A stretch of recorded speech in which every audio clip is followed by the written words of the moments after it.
Welcome back, boys and girls. Another evening down the garage, and today is a good day because, as you can see, the postman's been.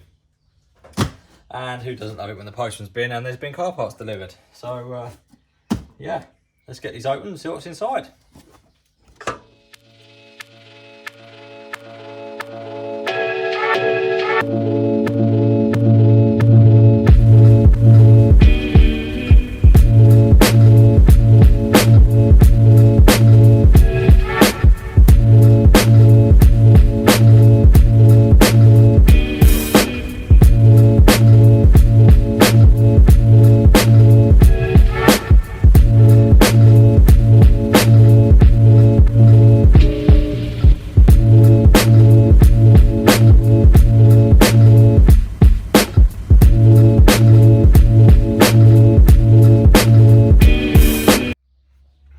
So, as you can see, let's make sure there's no addresses on show.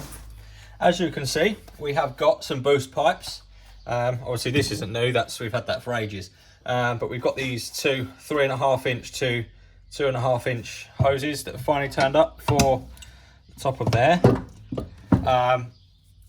They're a mixed match of colours, you will notice that.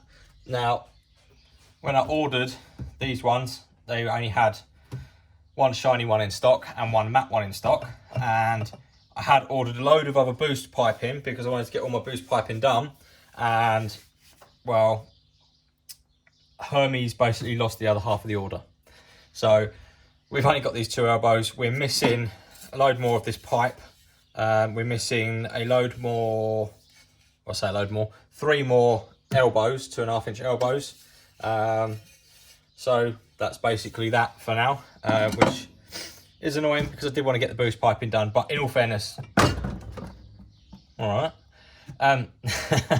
In all fairness, probably wasn't going to get that far this evening anyway. We are going to, focus of tonight is going to be mounting the charge cooler up in the footwell in its proper position, which I can do just with these two reducer hoses, boost hoses. That is enough to get me mounted, as it were. We just won't be able to do the stuff actually to the turbo in the engine bay. So yeah, that's one half of the delivery that turned up. Move that out of the way without knocking everything over.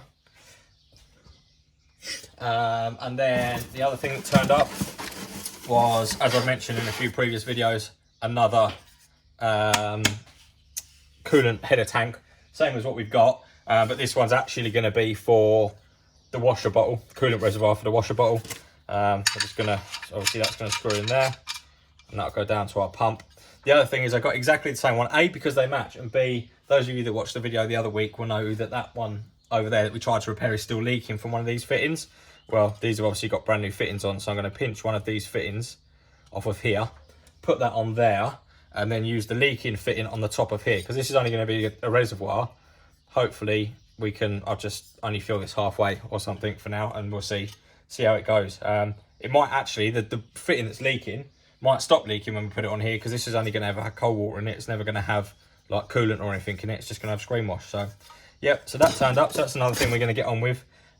Dean's actually on his way down the workshop tonight, so I'm probably just going to give that to Dean and say, fit that please, thank you very much. So he can sort that whilst I'm cracking on with the cooler. And this box, I've been waiting for this box for a very long time. Well, I say very long time. Been about 8 weeks, and what's inside did not disappoint. This is, and as you would have seen on the intros to the videos, obviously we're in partnership with the Ford guys. We're also now in partnership with Billet Ford Components, who are the guys that do Billet Ford stuff, obviously. Sean's been working on the drive shafts for us for a little while. That's not new, that's an old one, obviously. And he has come up with two absolute, it's a couple of CV boots, and everyone know what a CV boot looks like. Come up with these absolute beauties. Custom, obviously, billet, hardened drive shafts, ST170 spline count on that end, Mark 1 Fiesta XR2 splines on that end, so that we can run our 6-speed gearbox from the ST170 in the Fiesta. They are equal lengths. Obviously they're a little bit, there's a slight difference. but they're about as equal length as I could get them in the car, so that will mean that we can retain the intermediate shaft, which should hopefully help reduce some of the mammoth torque steer that I think we're going to end up having. But yeah, these absolutely spot on drive shafts from Sean at Billet Ford Components. Mega happy with those.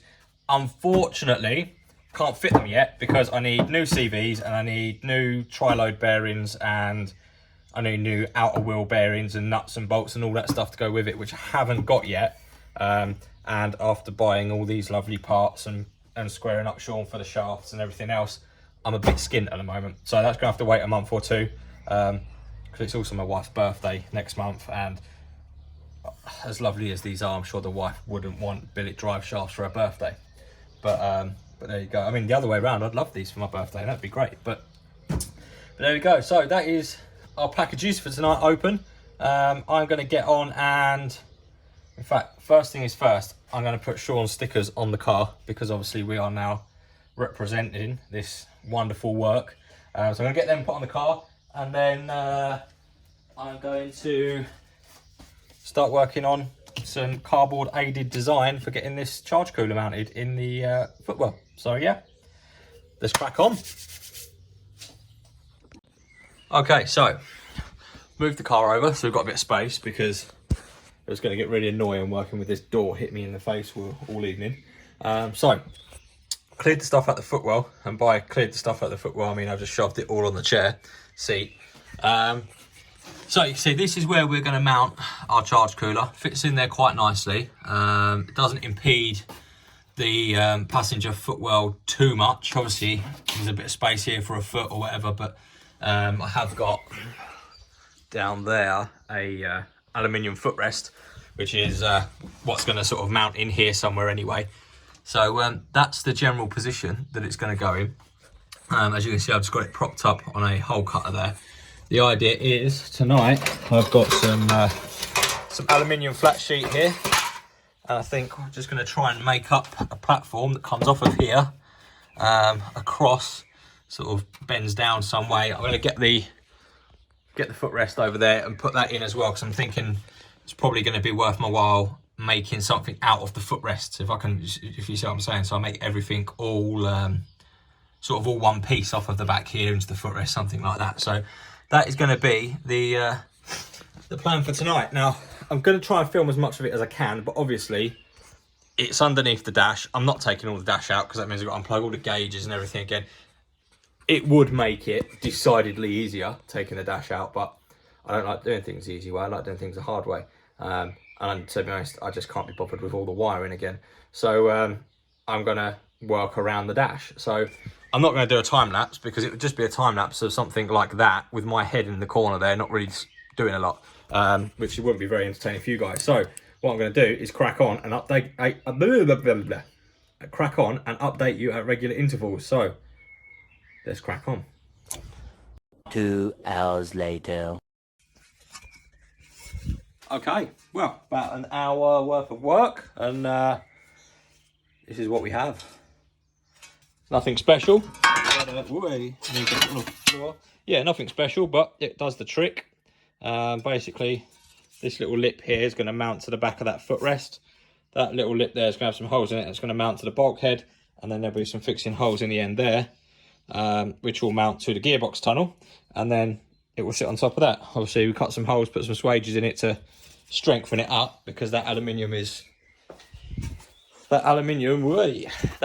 pretty flimsy on its own, because it's only like whatever that is, probably quite thin aluminium. It's not very thick. Right, so let's offer this up in here. I'll show you guys what we've got to try and scoot that out of the way. It keeps getting caught on the gearbox linkage. Would have been so much easier if I'd taken the dash out, like I said, but I'm lazy. So that sits in there, got a little notch there for the power cable to go through. Like I say, that end's going to bolt up to the gearbox tunnel, that end's going to bolt up against there, and that bit there is going to bolt to the back of this thing there, and then this will sit on top. And that's just really awkward. Put it down for a minute, hang on.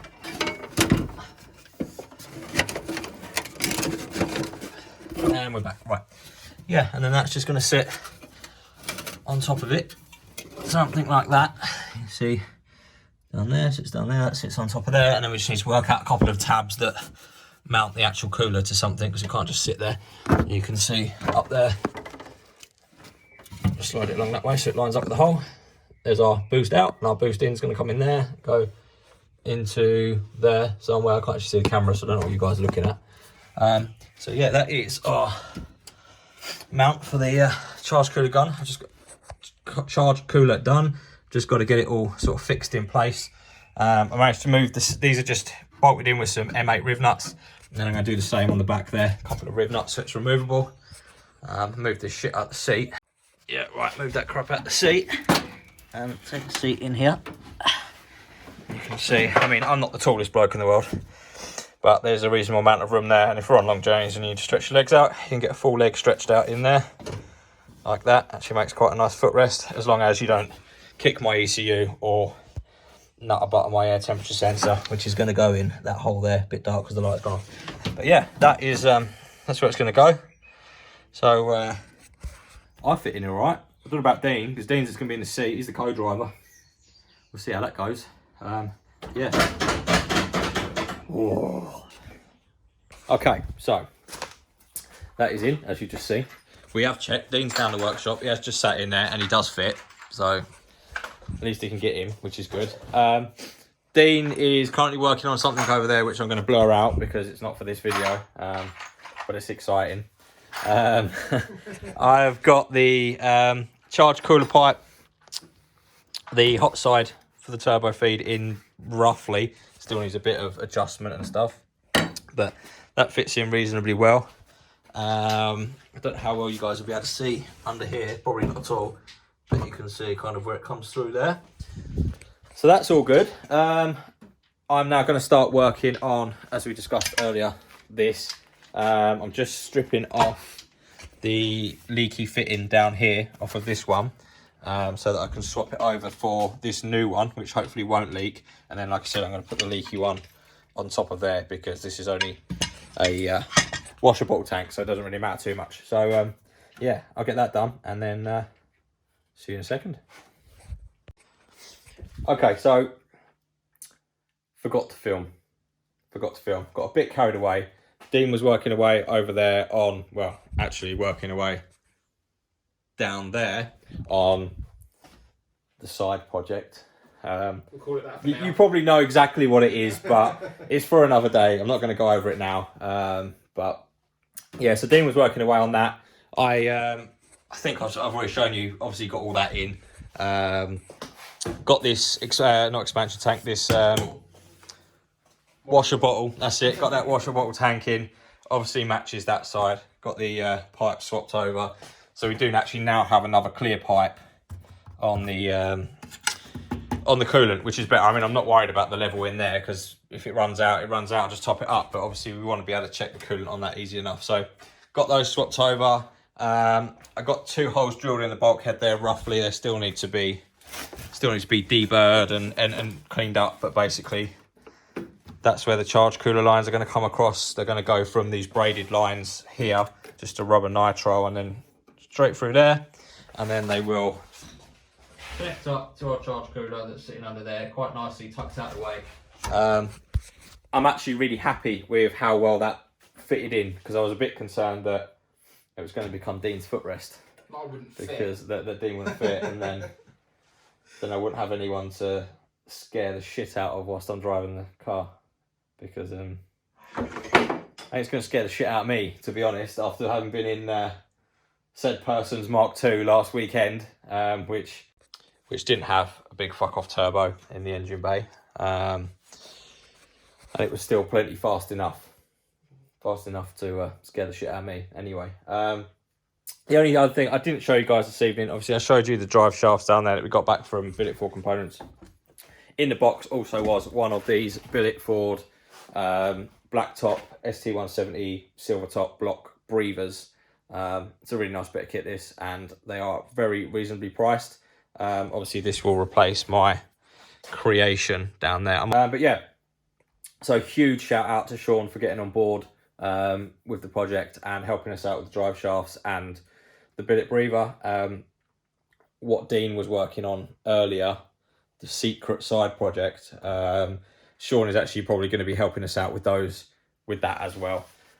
So yeah, huge shout out. He also sent some stickers down, which are now on the car on both sides, matching, along with the Ford guys and Mike, FPE, DA Engineering, Little Red, and some ARP stickers.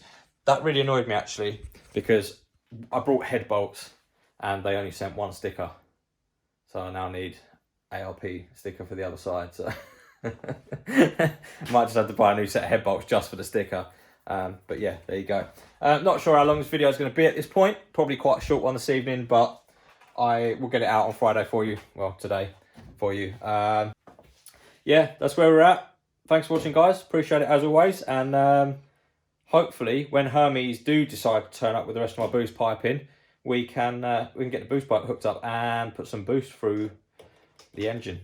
Although, as I said to Dean earlier, it will be all the boost, because as of yet, I haven't actually put a wastegate on the manifold, so it will just make as much boost as it wants and send a rod into outer space. There you go. Right, cheers guys, catch you later.